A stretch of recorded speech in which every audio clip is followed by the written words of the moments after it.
Vous êtes à l'arrêt en voiture. Une grande ligne droite se profile devant vous. Vous décidez d'accélérer et la vitesse au compteur va grimper. 10 km/h, 20 km/h, jusqu'à 110 km/h, qui est la vitesse limite de votre véhicule. Le mouvement n'est dans ce cas-là plus accéléré, puisqu'il n'y a plus de variation de vitesse. Reprenons, mais cette fois-ci dans un virage, avec une vitesse constante de 90 km/h affichée au compteur. On va supposer que dans ce virage, la trajectoire est un cercle. Question: est-ce que le mouvement est accéléré? Je vous laisse 3 secondes pour y réfléchir. Tous ceux qui ont répondu « le mouvement n'est pas accéléré », je vous conseille très fortement de suivre cet élément de remédiation.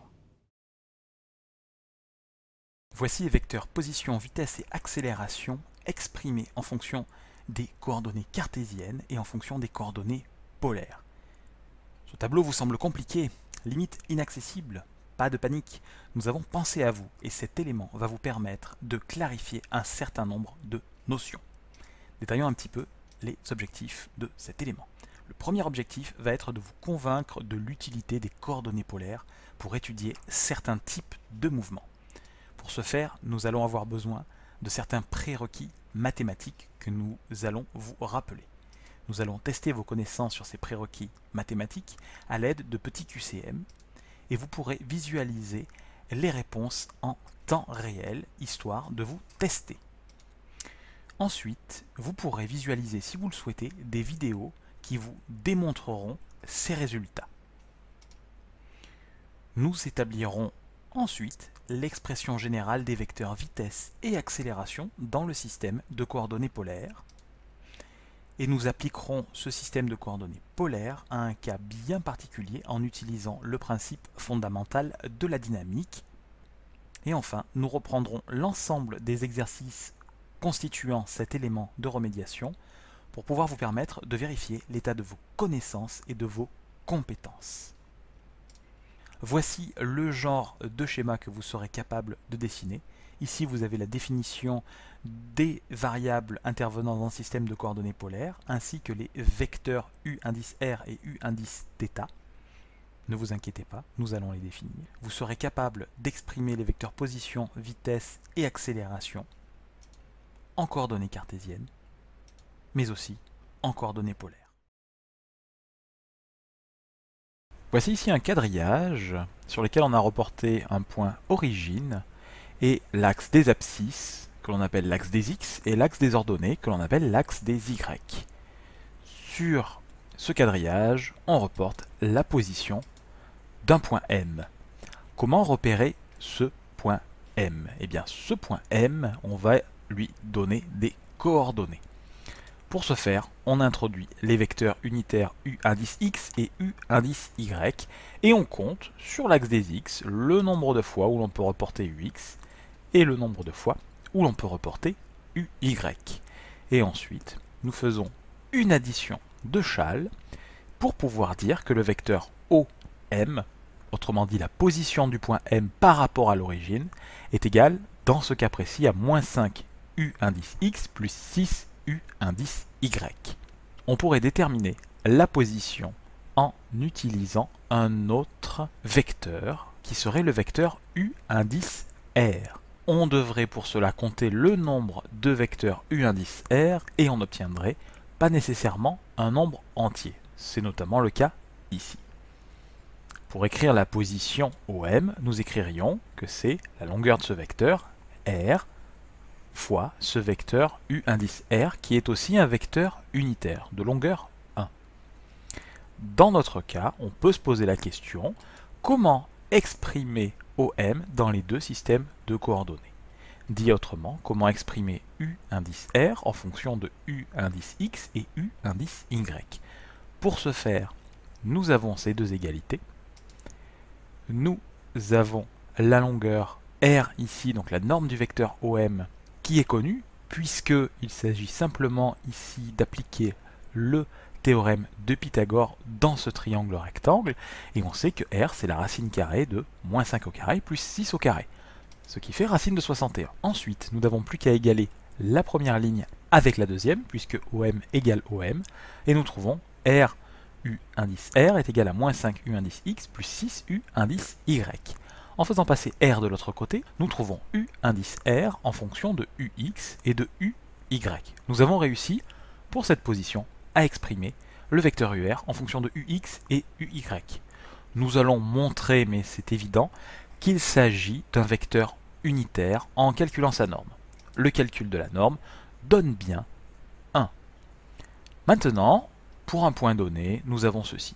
Pour un autre point, nous pourrions faire le même type de raisonnement, et pour encore un point différent, m seconde, nous aurions encore une fois une relation différente.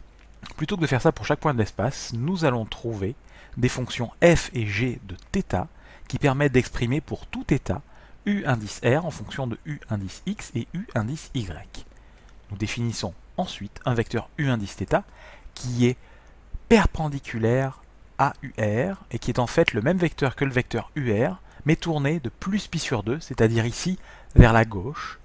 Finalement, quelles sont les fonctions f, g, h et k de θ qui permettent d'exprimer UR et Uθ en fonction de UX et UY?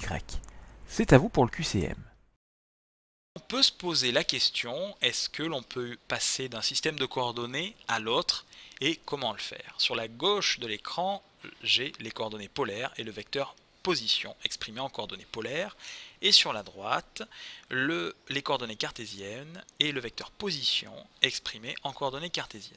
La question qu'on se pose maintenant, c'est de savoir comment exprimer UR en fonction de UX et UY. Pour faire cela, j'ai besoin de déplacer UR et θ pour mettre l'ensemble sur un même schéma. On le fait ici, on représente au centre l'ensemble.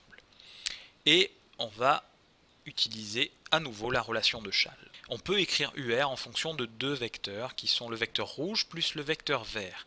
Le vecteur rouge ici est collinéaire à UX et le vecteur vert est collinéaire à UY, ce qu'on représente comme ceci. Tout l'enjeu maintenant, c'est de savoir quelle est l'expression du coefficient, ou quelle est la valeur du coefficient devant UX et UY. Et pour ce faire, on se rappelle que ici, eh bien en fait, là, ça c'est un triangle rectangle, l'angle droit est ici. L'hypoténuse, c'est ce côté ici. Et la longueur de ce côté vaut 1, puisque ici c'est UR, sa norme ou sa longueur vaut 1. Et là on a l'angle θ. Donc maintenant, quelle est la valeur de ce côté-là, sachant que l'hypoténuse vaut 1 et qu'on a un angle θ? Eh bien le côté adjacent de l'angle ici, sa longueur, c'est cosinus θ.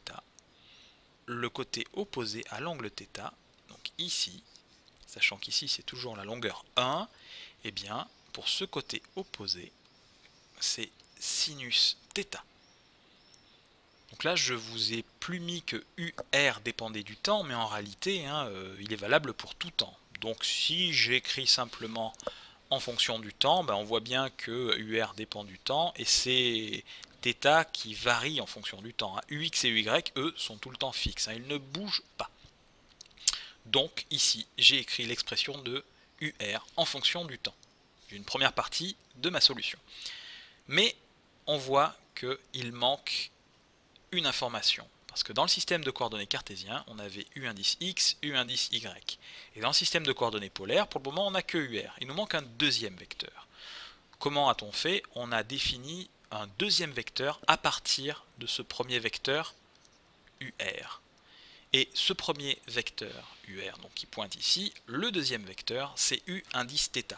Qu'est-ce qu'on a fait? On a juste tourné de pi sur 2 UR pour obtenir Uθ. C'est-à-dire que comme UR était de norme 1, Uθ est aussi de norme 1. Parce que la seule chose qu'on a fait, c'est de le tourner de pi sur 2. Donc, je vais vous démontrer tout ça. Donc, et aussi l'expression de Uθ en fonction de UX et UY. Donc, pour ce faire, je pars de l'expression de UR. Sauf que l'angle ici n'est plus θ, mais θ plus pi sur 2, puisque je pars de ce vecteur-là, et que je tourne de pi sur 2 dans ce sens-là. Dans ce cas-là, j'ai cosinus de θ plus pi sur 2. Je ne détaille pas, mais je vous rappelle simplement que vous connaissez des formules qui sont de la forme cosinus A plus B égale, sauf que là vous remplacez B par pi sur 2, et vous allez obtenir finalement que cosinus θ plus pi sur 2 est égal à moins sinus θ, et le sinus θ de plus pi sur 2 est égal à plus cos θ. Donc là je vous ai montré que finalement urθ ne dépendait que de ux et uy et d'une variable qui était θ, et pour uθ je vous ai montré la même chose. On peut l'exprimer en fonction de ux, uy et de cette variable θ. Dernière petite chose, je veux vous montrer que uθ est bien normé. Pour ce faire, je vais calculer sa norme. J'enlève la dépendance temporelle, mais n'oubliez pas qu'elle est présente. Calculons la norme de ce truc-là. La norme de ce truc-là, c'est quoi? C'est le produit scalaire uθ par uθ et la racine carrée de ce produit scalaire. Donc, comment faire ça? Bah écoutez, je vais développer. Donc là, j'ai moins sinus θ u indice x plus cos θ u indice y scalaire. Voilà, c'est pas très bien, mais je le marque en dessous. Moins sinus θ u indice x plus cos θ u indice y, et il nous faudrait a priori faire les produits, ce produit fois celui-là, plus celui-là fois celui-là, plus ensuite, puisqu'on distribue, hein, ici c'est une multiplication, hein, ce truc-là, là, ce point, c'est une multiplication, donc il nous faudrait aussi faire ça fois ça, plus ça, fois ça. Or, vous savez que, on l'a vu tout à l'heure, ux scalaire uy est égal à 0, donc ça nous enlève déjà pas mal de termes, et au final, on a aussi ux scalaire ux qui est égal à uy scalaire uy, et ça, c'était égal à 1, comme on l'a défini tout à l'heure. Donc du coup, la norme du vecteur uθ, si on prend en compte tout ça, eh bien, ça nous donne racine carrée de sinus carré θ plus cosinus carré θ. A priori, vous avez déjà dû voir cette égalité quelque part et vous avez dû montrer que c'est égal à 1. Si vous ne l'avez pas fait, je vous conseille d'aller voir l'équation d'un cercle et là, tout deviendra limpide. Bien, nous allons nous poser la question de savoir comment décrire la trajectoire d'un point dans un plan, notamment le plan de cet écran. Donc tout d'abord, ceci est la trajectoire. Pour bien visualiser la trajectoire, nous avons besoin d'une courbe dans l'espace qui la représente. Et donc le point ici suit cette courbe dans l'espace, ce qui représente sa trajectoire. Nous avons en plus besoin d'un système de coordonnées pour décrire correctement cette trajectoire, et il s'agit en premier lieu des coordonnées cartésiennes. Donc les coordonnées cartésiennes, qu'est-ce que c'est? Nous avons besoin d'un repère cartésien qui est défini par l'origine, un point origine, et deux vecteurs. Le vecteur u indice x, alors attention, indice, ici c'est pas une fonction de x, ça ne dépend pas forcément de x, ça veut dire que c'est un indice. Voilà. Donc ça veut dire que c'est u sur l'axe des x, et ici u indice y. Et donc l'ensemble de l'origine ux et uy forment le repère cartésien. Sans rentrer dans les détails, ce repère cartésien, qu'est-ce que c'est? C'est la somme de trois choses. Premièrement, un produit scalaire entre ux et uy qui est nul. Ça, qu'est-ce que ça veut dire concrètement? Ça veut dire que ux et uy sont perpendiculaires entre eux. Dit autrement, ça veut dire que le cosinus de l'angle formé entre ux et uy, eh bien, ce cosinus-là est nul. Et quand le cosinus est nul, comment faire? Eh bien, il faut que l'angle ici soit de pi sur 2. Voilà. Ça, c'est une première chose. Deuxième chose, il faut que la norme du vecteur ux soit de 1. C'est cette chose-là. On va détailler un petit peu. Ici, la norme, qu'est-ce que c'est? C'est en fait la puissance 1/2 du produit scalaire ux par ux. Je vous rappelle que puissance 1/2, ça veut dire en fait la racine carrée de ux scalaire ux, et ça doit être égal à 1.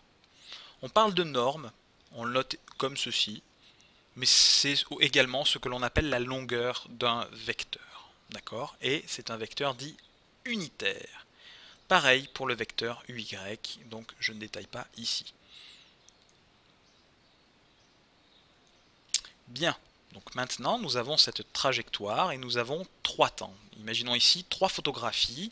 La photographie au temps T1, où on a la position du point M1, qui est définie par les coordonnées sur l'axe des X qu'on va appeler X indice M1, et sur l'axe des Y, on appelle ça Y indice M1. Ensuite, au temps T2, un peu plus tard, ici, nous avons X M2 et Y M2, et encore plus tard, au temps T3, nous avons M indice 3, donc avec X et Y. Donc, nous avons les coordonnées pour le point M1 qu'on représente ici, pour le point M2 qui sont représentés comme ceci, et pour le point M3, on va les représenter comme ceci. Donc on voit qu'en fait, il y a une infinité de points sur cette courbe, et ce serait très fastidieux de représenter l'ensemble des points M. C'est pour cela qu'à la place, comme il s'agit d'un mouvement qui dépend du temps, on va représenter la position de M en fonction du temps.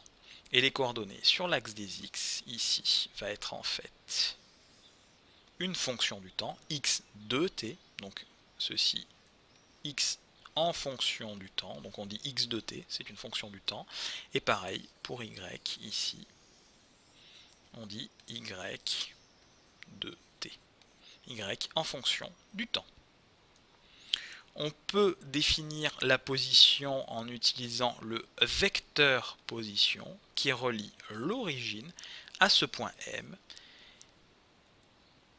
Et ce vecteur position, c'est une somme de deux vecteurs, du vecteur V plus W. On ne le voit pas très bien comme cela, et on le voit mieux sous cette forme-là, où on voit qu'en fait il s'agit de la somme vectorielle sous la forme de la relation de Schall. Le vecteur OM, c'est le vecteur V plus le vecteur W.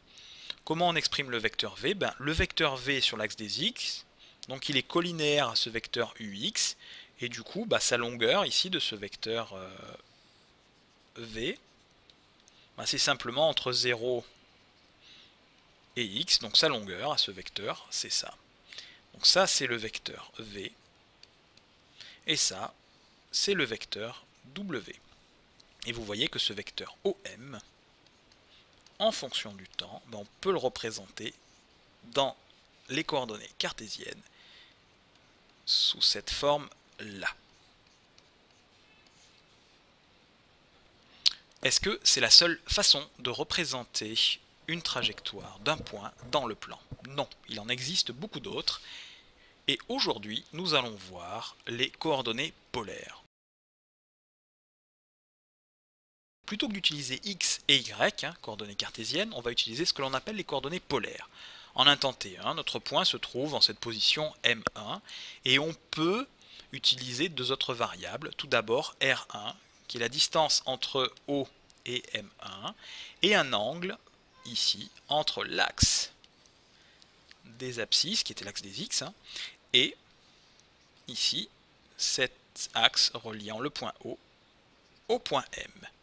On peut faire pareil pour le point M2, on voit que θ va augmenter, R diminue, et R va réaugmenter, et θ va encore augmenter ici. Donc on voit bien qu'on a affaire à une variable.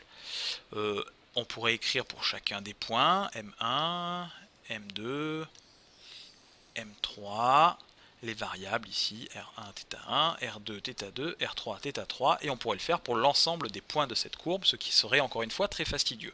Donc plutôt que de faire cela, on utilise encore une fois la position M en fonction du temps. Donc du point M en fonction du temps, et on a deux variables, R et θ, qui varient chacune en fonction du temps. On peut écrire le vecteur position comme étant égal au vecteur R. Et ça, on peut l'écrire encore différemment en se dotant cette fois-ci d'un vecteur unitaire comme tout à l'heure. Et là, on fait le choix, dans le système de coordonnées polaires, d'utiliser ce vecteur UR.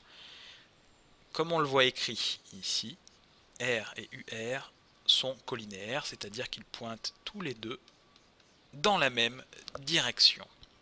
Je vais vous montrer maintenant que ce vecteur UR est un vecteur unitaire, donc de longueur 1 ou de norme 1. Pour ce faire, je vais prendre la norme du vecteur OM, cette norme, j'écris juste OM, c'est R fois UR par définition, donc je prends sa norme. Une chose que je ne détaille pas trop, pour cela je vous renvoie à un cours spécifique. R peut être sorti de la norme ici, et on a R, UR. Voilà. Ensuite, on sait que, par ailleurs, la longueur du vecteur OM, c'est cette longueur-là. Cette longueur-là, c'est R. Donc du coup, on a R est égal à R fois cette chose. Nécessairement, il faut qu'ici, ce soit égal à 1. Autrement dit, il faut que la norme ou la longueur du vecteur UR soit égale à 1 pour avoir cette égalité. Abordons à présent la notion de vitesse. Alors vous savez tous intuitivement que la vitesse, c'est une distance divisée par un temps. Mais est-ce que cette définition est suffisante pour décrire de façon correcte et suffisante la vitesse sur la trajectoire? Je vais vous montrer que non sur un exemple simple. Prenons un marcheur qui va de la ville A à la ville B, située 1 km plus loin, et ce marcheur met 1 heure. On va dire qu'en moyenne, sa vitesse est de 1 km par heure. Maintenant, imaginons que ce marcheur, il lui arrive un certain nombre de choses sur cette route de campagne. Tout d'abord, dans le premier virage, il va s'arrêter ici pendant à peu près 10 minutes, il va cueillir des fleurs. Très bien. Ensuite, il va se remettre à marcher jusqu'au deuxième virage, où là il y a un pré, et il décide de faire une sieste d'un certain temps. Et puis il repart, et à peu près à mi-distance, il s'aperçoit qu'il a perdu ses clés, elles ne sont plus dans sa poche, et donc il décide de revenir ici, il retrouve ses clés, et il repart donc pour arriver en B. Clairement, il aura mis plus de temps. Il suffira juste de diviser les 1 km par le temps supplémentaire, qui sera donc peut-être de 3 heures, et on aura dit qu'en moyenne, il sera allé à une vitesse de 0,33 km par heure. Très bien, mais est-ce que dans ce chiffre, nous avons l'information qu'il s'est arrêté ici, qu'il s'est arrêté ici pendant un certain temps, et que ici, il a même fait marche arrière avant de retourner pour aller vers B? Non, l'information est perdue. C'est-à-dire qu'il existe en fait une autre vitesse que l'on appelle la vitesse instantanée et qui va garder en mémoire cette information.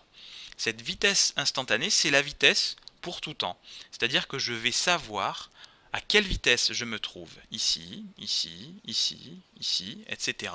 sur toute la trajectoire. Et c'est de cette vitesse dont nous allons parler. Comme il s'agit d'une trajectoire et que ce n'est pas une ligne droite nécessairement, cette vitesse ne sera pas juste un nombre, mais un vecteur. Et la définition de la vitesse, c'est qu'il s'agit de la dérivée par rapport au temps, notée comme ceci, du vecteur position que l'on a défini précédemment. Je vais vous justifier juste un petit peu plus loin pourquoi il s'agit de la dérivée par rapport au temps du vecteur position. Mais retenez bien en mémoire que la vitesse instantanée est en fait le vecteur vitesse. Donc, comme précédemment, nous avons une trajectoire quelconque dans l'espace, et pour avoir une manière précise de représenter cette trajectoire, nous avons besoin d'un repère cartésien avec l'origine, les deux vecteurs dans le plan U indice X et U indice Y qui représentent les coordonnées cartésiennes. Voilà, comme ceci.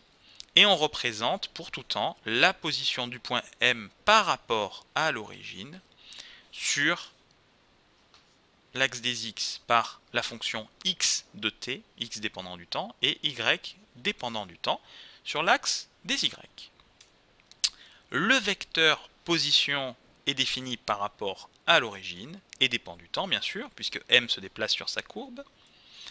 Et on vient de voir que le vecteur vitesse, c'est en fait la dérivée par rapport au temps du vecteur position. Donc ça, il s'agit de la vitesse instantanée. Maintenant, je vais essayer de vous justifier pourquoi on utilise cette formule. Je vais faire une justification qui nécessiterait que vous alliez voir ensuite un cours de mathématiques pour être fait de façon plus mathématique. Je vais le faire de façon un petit peu intuitive pour vous faire sentir avec les mains qu'il s'agit bien de la bonne expression, mais ce n'est pas la façon la plus mathématique possible d'exprimer cette égalité. Donc on va prendre 3 points qui sont relativement proches sur la trajectoire, donc la position M1, ici, M2 et M3. Le temps est le temps T1 en M1, T2 en M2 et T3 en M3. Je vais m'intéresser à la vitesse et comment calculer la vitesse instantanée au point central ici, M2.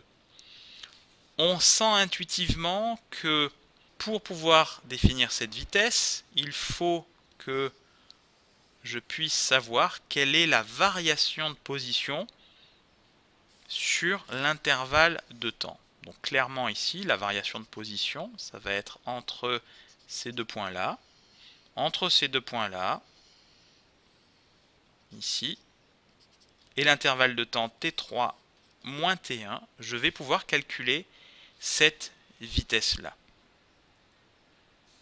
Ce que je vous ai montré sur le dessin, mathématiquement, ça s'exprime comme ceci. C'est le vecteur M1, M3 divisé par la différence de temps, l'intervalle de temps, T3 moins T1. On va maintenant introduire ici l'origine, parce qu'on aime bien toujours, à cette origine-là, on aime bien toujours positionner M1, M3 par rapport à cette origine. C'est plus simple. Donc ça, je fais intervenir la relation de Schall. M1O plus OM3, c'est égal à M1O3. Classique. Et je vais écrire ceci sous la forme moins OM1. Ensuite, je vais même l'écrire sous la forme comme ceci, OM3 moins OM1 divisé par T3 moins T1. On voit ici qu'il y a une différence de position et ici une différence de temps. Je peux l'écrire comme ceci avec le symbole delta qui va signifier dans les deux cas une différence. Et bien maintenant, imaginons que M3 et M1 soient suffisamment proches de M2 d'un point de vue temporel, c'est-à-dire que c'est l'élément, c'est la position du point M juste avant M2 et la position juste avant M3, comme ceci, si bien qu'il semblerait confondu, ou pas très loin en fait, et bien dans ce cas-là, ces deltas vont devenir relativement petits. On va les noter comme ceci. On parle de différentiel. Là, ce D droit, c'est une différentielle. Je vous envoie au cours de maths correspondant pour avoir plus de détails. Mais on voit que lorsque delta t tend vers 0, on va pouvoir transformer ces deltas en petit d ici. Et vous voyez que ça, c'est en fait une petite variation du vecteur position OM sur une petite variation de temps. Et ça, ce n'est ni plus ni moins que la définition de la dérivée. Donc, le vecteur vitesse est bien la dérivée du vecteur position. Alors, comme précédemment, le vecteur position, on va l'injecter là-dedans pour obtenir le vecteur vitesse. Tout d'abord, petit rappel, comme on voit ici qu'on a un produit d'une fonction dépendante du temps et d'un vecteur dépendant du temps, il est nécessaire de faire ce petit rappel. Soit deux fonctions f de t et g de t. Si je veux faire la dérivée par rapport au temps du produit de ces deux fonctions, donc ça c'est la dérivée par rapport au temps, vous avez dû voir, sinon je vous recommande de suivre le cours de maths correspondant, que la dérivée de ce produit est en fait df sur dt, donc en fonction du temps, fois g de t, plus f de t fois la dérivée par rapport au temps. Eh bien, pour le vecteur OM, ça va être un petit peu la même chose, c'est-à-dire que je vais faire comme si UR de t était une fonction du temps, ça marche à peu près de la même façon, et en faisant cela, j'obtiens cette expression. Et on voit ici que, premièrement, donc ça, je peux le noter, R point de t, mais surtout, on voit qu'on doit dériver par rapport au temps ce vecteur UR, ici. Et c'est donc ça qui fera l'objet de la prochaine question. Nous voulons essayer d'exprimer le vecteur vitesse en coordonnées polaires. Pour ce faire, nous avons essayé de dériver le vecteur OM par rapport au temps pour obtenir cette vitesse, et nous sommes arrivés à ce résultat intermédiaire qui faisait intervenir la dérivée par rapport au temps du vecteur UR ici. Petit rappel sur les coordonnées polaires, le vecteur UR est collinéaire au vecteur position R, et le vecteur Uθ a été créé en tournant de plus π sur 2 ce vecteur UR qui est un vecteur unitaire. Pour pouvoir exprimer UR et Uθ, nous avons montré que l'on pouvait les exprimer en fonction de UX et UY et en fonction du cosinus de l'angle θ. La dépendance temporelle de UR et Uθ est en fait cachée dans la dépendance temporelle de θ. Mais explicitement, UR et Uθ s'expriment comme des vecteurs fonctions de la variable θ. Donc, chercher à dériver par rapport au temps n'est pas le bon moyen. Il faut dériver ces deux vecteurs unitaires, enfin ce vecteur unitaire-là, par rapport à la variable dont il dépend, qui est θ. Comment faire cela? On rappelle que ici, cette barre horizontale est en fait une division, et donc on va pouvoir écrire la dérivée de UR, donc une petite variation de UR divisée par une petite variation de temps. On va pouvoir introduire cet élément ici dθ, qui est une petite variation de θ. Attention, on a le droit de faire cela uniquement en coordonnées polaires, car UR ne dépend que d'une seule variable θ. Dans d'autres systèmes de coordonnées où il y aurait des dépendances de plusieurs variables, cela serait plus compliqué et on ne pourrait pas faire aussi simple. Je vous envoie par exemple à un cours sur les coordonnées sphériques qui fera intervenir ce que l'on appelle des dérivées partielles, qui est complètement hors de propos de ce cours. Continuons. Nous allons essayer maintenant de dériver UR par rapport à dθ. Faisons cela. Nous avons juste à écrire la dérivée par rapport à θ et injecter UR là-dedans. Donc on obtient cos θ ux plus sinus θ uy.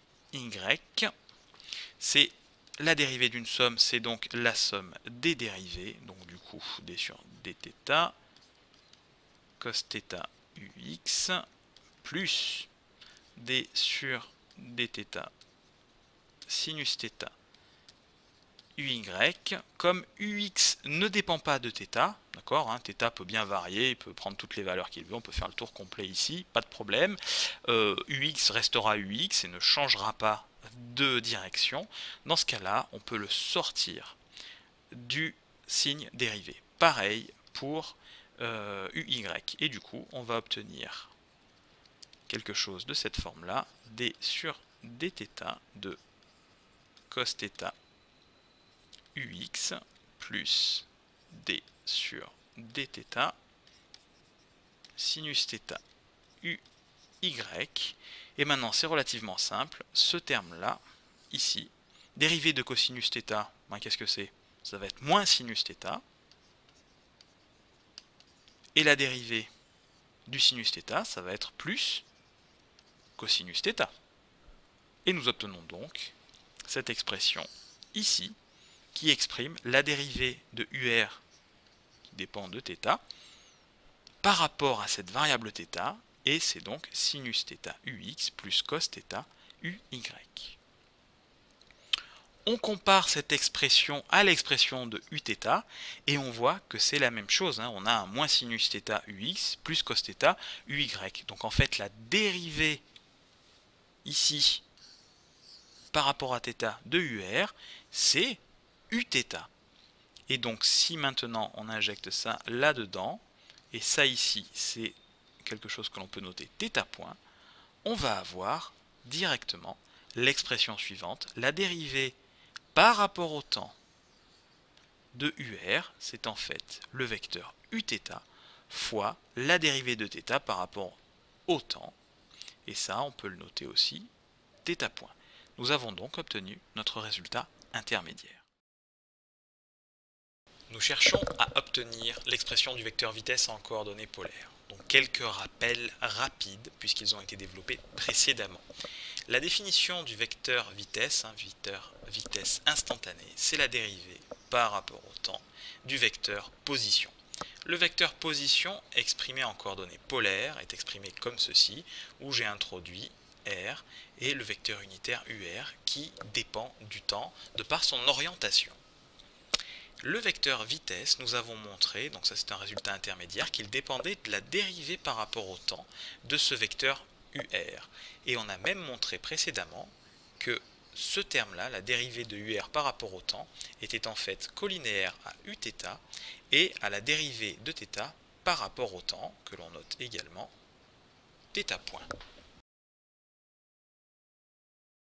Nous obtenons donc cette expression du vecteur vitesse, où l'on a une composante qui est suivant UR et une composante qui est suivant uθ. Je peux le renoter comme ceci, qui est une notation que vous allez voir très probablement. Donc R de t qui dépend du temps, R point, puisque c'est la dérivée temporelle, UR t plus R t θ point, donc c'est une fonction du temps de façon générale, uθ dépendant du temps. Et ceci peut être noté généralement de façon encore plus simple, en oubliant le fait qu'il y a une dépendance temporelle, enfin en ne la notant pas, mais en n'oubliant pas qu'elle peut avoir lieu. On l'écrit comme ceci. Comme l'ensemble des notations existe, je vous écris l'ensemble de ces notations. Alors, on note également la composante suivant UR, V indice R, et la composante suivant uθ, V indice θ. Et quand on veut les représenter sur une trajectoire, voici ce que ça donne. Donc là, c'est en un instant t, on a la position m avec le vecteur r ici, le vecteur position. Et ce vecteur m, dans ce cas-là, ici, se représenterait comme ceci, le vecteur vitesse, comme la somme du vecteur v r, puisque collinéaire à UR, ici, et du vecteur ici, qui est le même vecteur que là, qui est ce vecteur vθ. Donc là, on peut montrer que v, c'est égal de façon générale à une composante suivant UR et une composante suivant uθ. Et je rappelle que VR, c'est R point, et vθ, c'est R θ point. Parlons à présent d'accélération. Vous avez tous cette notion-là que lorsque l'on varie rapidement la vitesse, on accélère. Il suffit de faire un tour en voiture pour s'en apercevoir. Mais cette notion n'est pas suffisante. Par exemple, si on prend notre promeneur qui part de la ville A à la ville B, il va faire 1 km en 1 heure en marchant à pas constant. Si je vous pose la question de savoir est-ce que c'est un mouvement accéléré, beaucoup d'entre vous risquent de me répondre non, ce n'est pas un mouvement accéléré. Ce qui en fait est exactement la même question que la question du teaser présentée en tout début de cet élément de remédiation. En réalité, il y a un mouvement accéléré. Pourquoi? Parce que l'accélération, c'est en fait la dérivée du vecteur vitesse par rapport au temps. Ça veut dire que c'est une variation de ce vecteur vitesse. Donc, pour vous convaincre comment faire, écoutez, regardez ici, au temps t0, la vitesse est comme ceci. En un temps t1, la vitesse v1 est comme ceci. En un temps t2, la vitesse v2 est comme ceci. En un temps t3, la vitesse est comme ceci, etc., etc. Donc c'est toujours la même norme du vecteur vitesse puisqu'il marche à pas constant. Par contre, la direction change. Et comme la direction change, la dérivée ne va pas être nulle. Donc le vecteur accélération ne sera pas nul. Allons maintenant dans le détail. Donc, comme je vous l'ai dit, l'accélération, ça va être en fait une variation du vecteur vitesse. C'est-à-dire que par exemple, ici, 3 points, M1, M2 et M3, au temps T1, T2, T3, possèdent des vitesses V1, V2 et V3. Si je cherche à calculer l'accélération au point 2, je vais chercher à faire la différence de vitesse entre V3 et V1, c'est-à-dire que je vais faire V3, je reporte V3 ici, moins V1, c'est-à-dire dans ce sens-là, et du coup ça va me donner par relation de Schall un vecteur qui est comme ceci, ça c'est V3 moins V1, et si je le divise par T3 moins T1, je vais avoir l'accélération. Donc là je vais avoir une accélération qui est dirigée suivant cet axe. Donc on a dit qu'une accélération c'était une petite variation du vecteur vitesse sur un petit intervalle de temps. Si on fait se rapprocher les points ici, c'est-à-dire qu'en fait on regarde au chronomètre et on fait tendre delta t vers 0, alors on pourrait montrer mathématiquement, ce que je ne fais pas ici, que cette différence tend vers la dérivée du vecteur vitesse par rapport au temps. Et il faudra retenir cette définition de l'accélération en un point de la trajectoire qui est la variation de la vitesse instantanée en fonction du temps. Cette accélération va varier pour chacun des points parce que la variation de vitesse changera d'un point à l'autre de la trajectoire. Maintenant, pour aller plus dans le détail, nous allons essayer d'exprimer ce vecteur accélération en coordonnées cartésiennes. Donc ça, c'est la définition de l'accélération instantanée.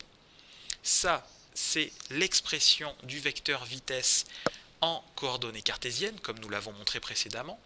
En simplifiant les notations, nous allons écrire ceci et cela. La dérivée par rapport au temps se note par un point. Et je ne vais plus mentionner maintenant le fait que cela varie en fonction du temps, ce sera sous-entendu. Et dans la plupart des livres, c'est ce qui est écrit. Et maintenant, ce qu'il ne me reste plus qu'à faire, c'est appliquer la définition en injectant la vitesse là-dedans. Donc je dérive l'expression de la vitesse par rapport à la variable temps, et cela me donne ceci.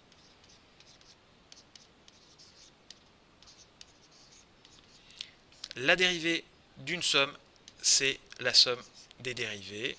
Je le répète encore une fois. C'est ce que je fais maintenant.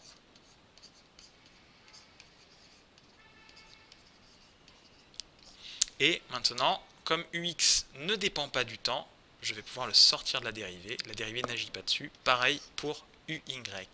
Et cela va me donner finalement ux dérivée de x point par rapport au temps plus uy dérivée par rapport au temps de y point. On n'a rien trouvé de mieux pour écrire de façon simple la dérivée d'une dérivée du temps, de mettre deux points. Donc ici, ça va être x point point, et ici, ce sera y point point. Donc finalement, l'accélération en coordonnées cartésiennes s'écrit comme ceci, x point point fois u indice x plus y point point u indice y. Cela, on peut l'appeler l'accélération suivant x, et cela, on l'appelle l'accélération suivant y.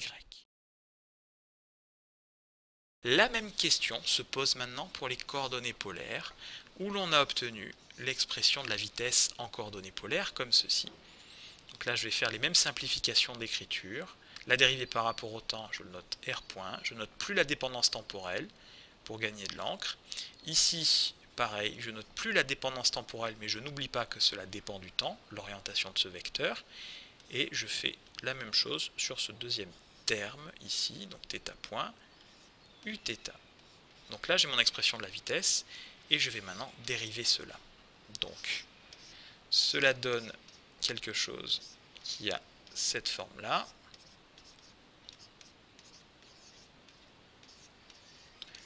La dérivée d'une somme, c'est donc la somme des dérivées, ce que je réapplique ici. Et là, il va falloir faire maintenant très attention. Pourquoi? Parce qu'on n'oublie pas que UR, ici, dépend du temps. Donc là, je ne peux plus le sortir. Ça, là, j'ai absolument plus le droit de le faire. Parce qu'il dépend du temps. Donc dériver quelque chose qui dépend du temps, c'est quelque chose à faire. Donc, je me retrouve avec la dérivée temporelle d'un produit d'une fonction dépendant du temps par un vecteur dépendant du temps.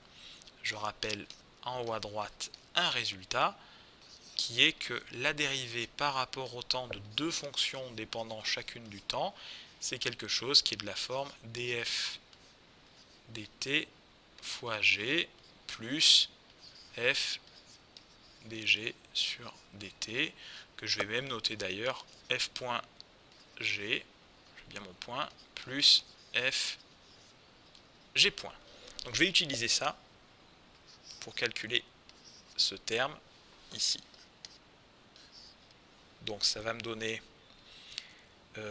ce terme-là dérivé une fois par rapport au temps. Donc, en fait, ce qu'on va faire, c'est qu'on va mettre un deuxième point pour signifier qu'on dérive deux fois par rapport au temps. Voilà, plus r point ur, dur par rapport au temps. Et je vais ensuite dériver ce terme là. Alors là, on a une petite difficulté puisqu'on a un produit de trois termes. Donc c'est en fait une fausse difficulté puisque je peux appeler ce produit temporairement epsilon et du coup je me retrouve avec la dérivée par rapport au temps de epsilon fois un vecteur dépendant du temps. Et donc je vais rappliquer cette règle ici pour m'en sortir. Donc je fais cela, donc ça va me donner epsilon point uθ plus epsilon dérivé par rapport au temps. Voilà. Et je peux maintenant simplifier epsilon point, puisque epsilon point c'est r θ point. Donc je vais faire la dérivée de ce produit-là, hein, puisque epsilon c'est r θ point. Si je veux la dériver, c'est la dérivée par rapport au temps de ce produit, donc ça va être r point θ point point plus r, pardon, je me suis trompé ici, il n'y a qu'un seul point, plus r θ point point, puisque c'est la dérivée seconde de θ ou la dérivée de θ point. Et ici, ben ça, vous l'avez ici, c'est r θ point. On a montré que, alors ça on l'avait déjà montré, il nous faut maintenant calculer duθ par rapport au temps. Bah, écoutez, c'est ce qu'on va faire maintenant, donc, puisque ça apparaît dans l'expression précédente. Hein. Donc je vais faire ceci.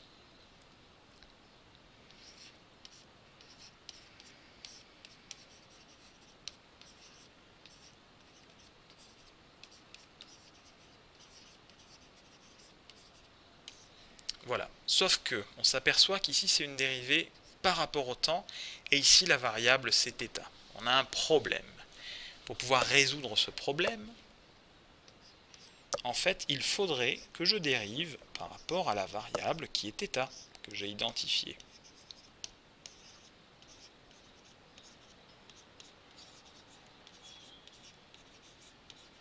Mais comment arriver à faire cela, puisque ici, c'est une dérivée temporelle? Eh bien, il suffit juste de multiplier au numérateur par la même quantité et au dénominateur par dt.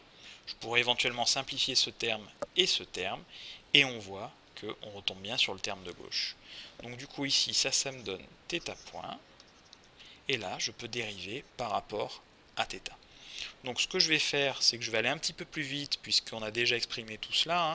La dérivée d'une somme, c'est la somme des dérivées, et ensuite ux et uy ne dépendent pas de θ, donc ils peuvent être sortis de la dérivée par rapport à θ. Donc ça me donne quelque chose qui est de cette forme-là.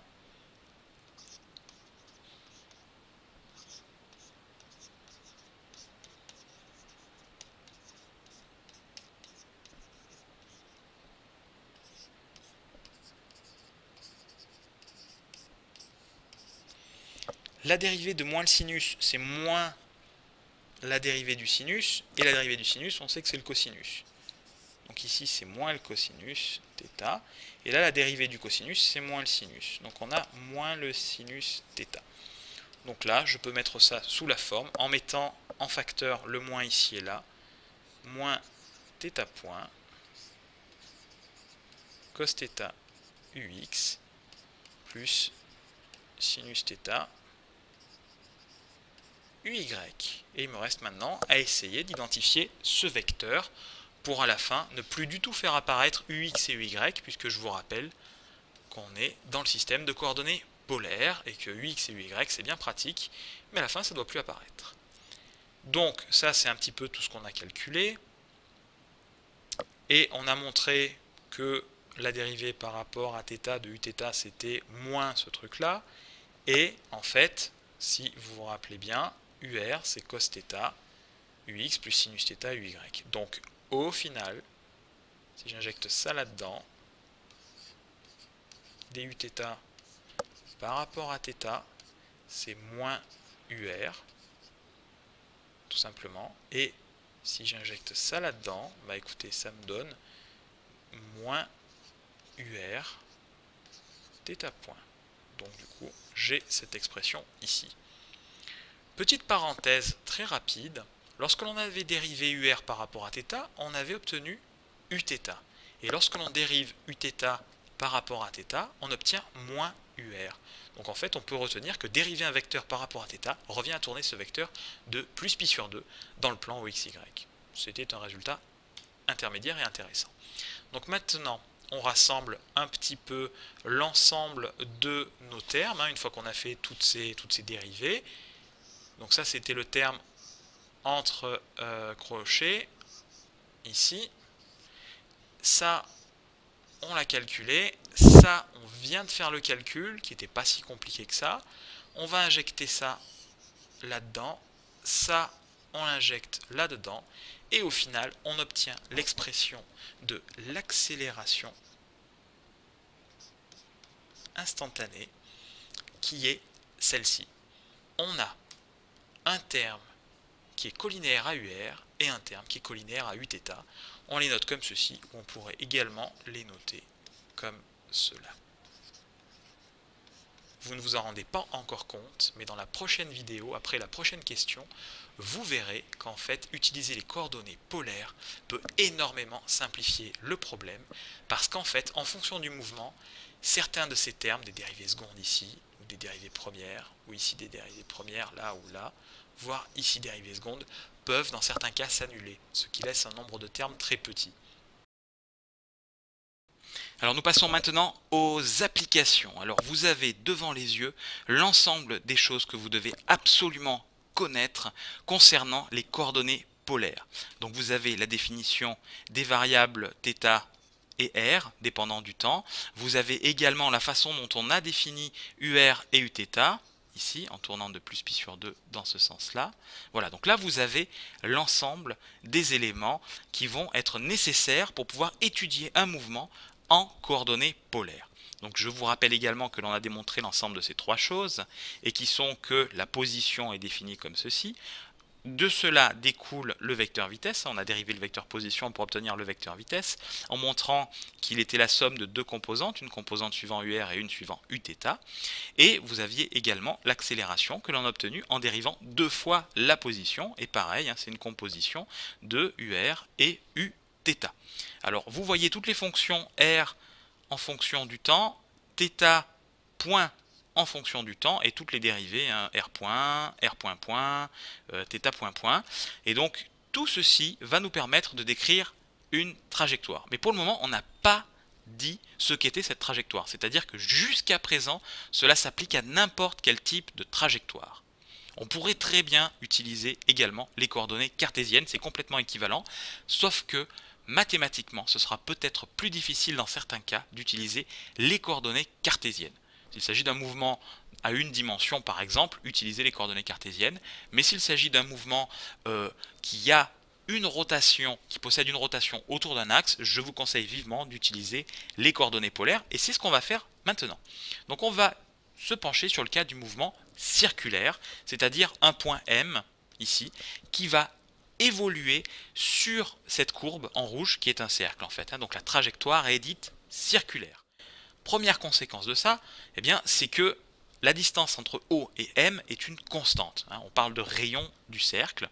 Donc la norme de ce vecteur position, petit r, c'est en fait égal à, je vais le noter, grand R pour dire que c'est une constante. Première conséquence, si je veux dériver par rapport au temps R, donc R point, et bien ça, la dérivée d'une constante, vous savez tous que c'est 0.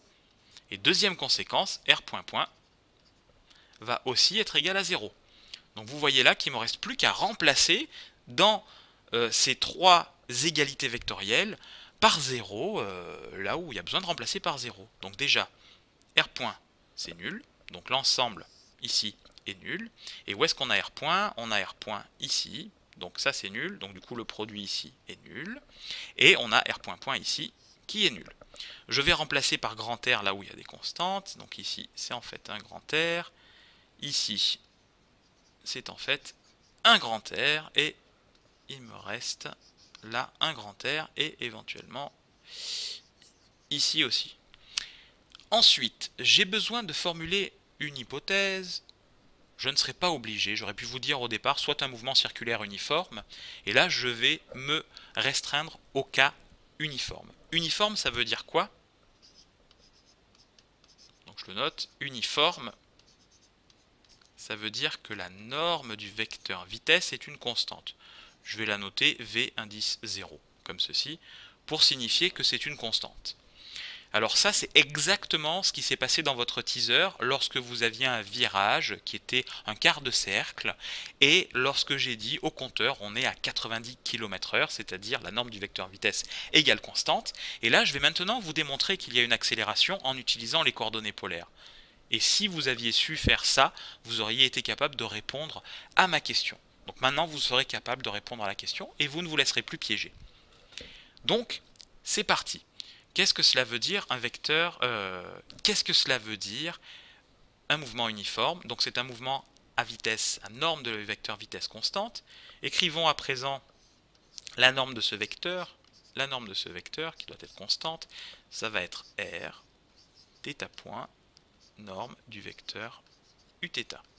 Vecteur Uθ, on a dit que c'était un vecteur qui était unitaire, donc de norme 1, si bien que le vecteur vitesse, sa norme, c'est en fait R θ point. Le fait que l'on étudie un mouvement uniforme veut dire que ici c'est une constante. Le mouvement est circulaire, donc ici c'est aussi une constante. Comme on a une égalité entre les deux, eh bien ce qui est constant à gauche doit être constant à droite. Et nécessairement, ça veut dire que θ point doit être une constante. Donc ce qu'on va faire, c'est qu'on va noter θ point égale oméga.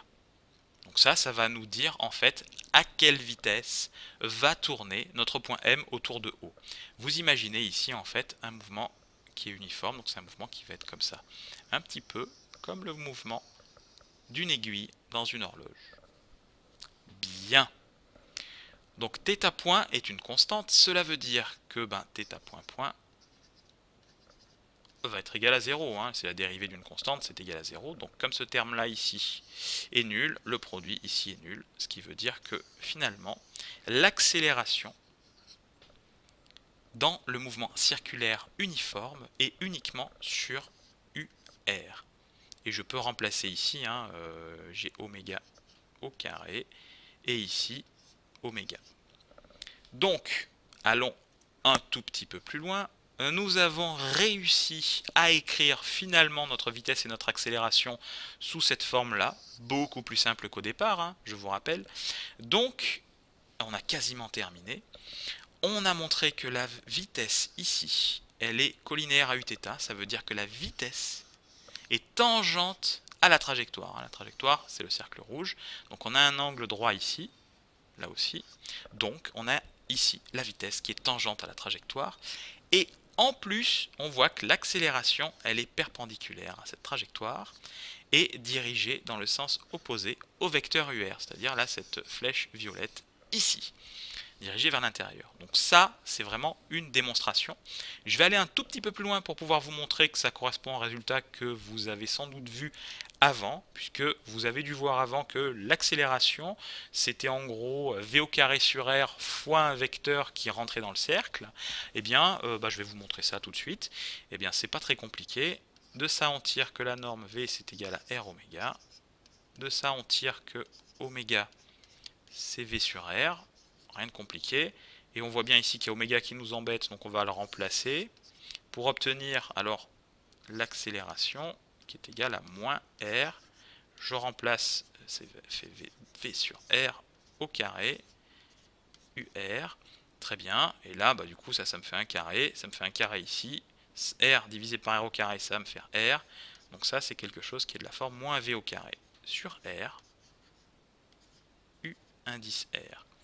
Or, dans le système que vous avez dû voir précédemment, votre vecteur unitaire s'appelait n.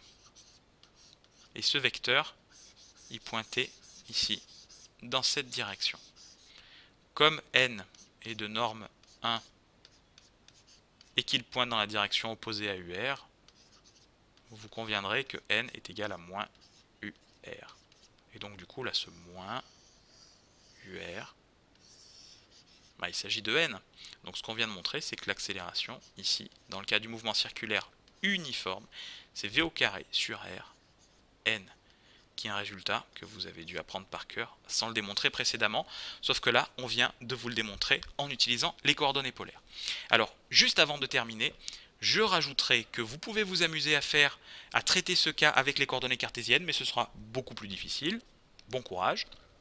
Deuxième chose que je tiens à préciser, c'est que j'ai été obligé de signaler que c'était un mouvement uniforme que je traitais, parce que l'on fait de la cinématique. Si l'on avait fait de la dynamique, c'est-à-dire que l'on incluait les forces, j'aurais été obligé de dire, je vais prendre par exemple l'interaction entre un proton et un électron, et dans ce cas-là, ou entre la Lune et la Terre, ce serait une force qui est inversement proportionnelle au carré de la distance entre les deux, et bien dans ce cas-là, je serai capable de montrer qu'un mouvement circulaire est nécessairement uniforme. Voilà. Mais là, je n'ai pas été capable de le faire puisqu'il s'agit de dynamique. Je vous remercie pour votre attention. J'espère que ce cours vous a énormément servi. Et écoutez, je vous dis bon courage.